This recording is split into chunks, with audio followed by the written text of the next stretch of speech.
The janitor of East Hollow High had one rule: never go into the basement after midnight.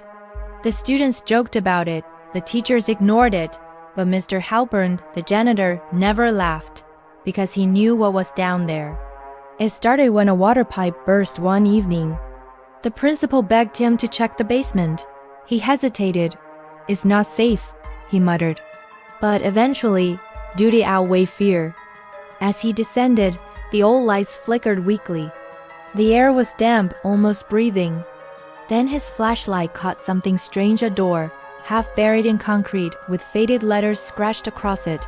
"Do not open. Sealed 1979. His breath caught.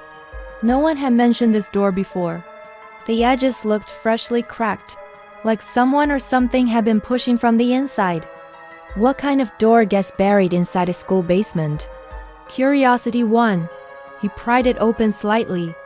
A rush of cold air burst out, smelling of mold and metal. Beyond it was a tunnel, brick-lined and endless, stretching into pitch-black nothingness.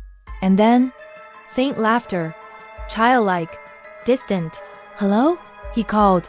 His voice echoed unnaturally long, like the tunnel swallowed the sound and spat it back distorted. He stepped in, shining his light along the walls.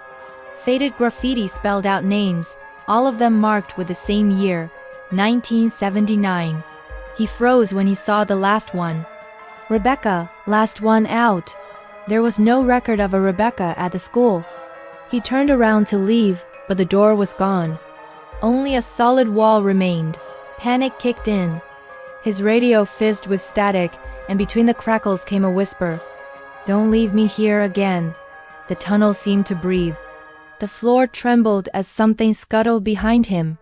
He shone his light too late. The beam flickered, and he saw them, 5 pale faces staring at him from the dark, eyes hollow, uniforms rotten. Their mouths opened in sync. "We were just playing hide and seek." He screamed and ran.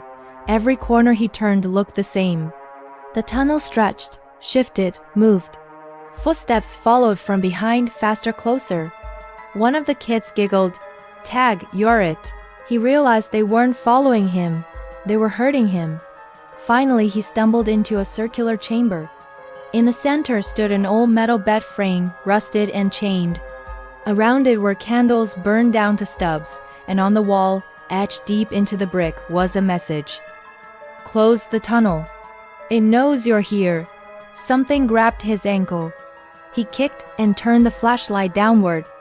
A hand, gray and wet, reached from a drain grate. "Help me," it begged in a voice that sounded like his own. He dropped the light.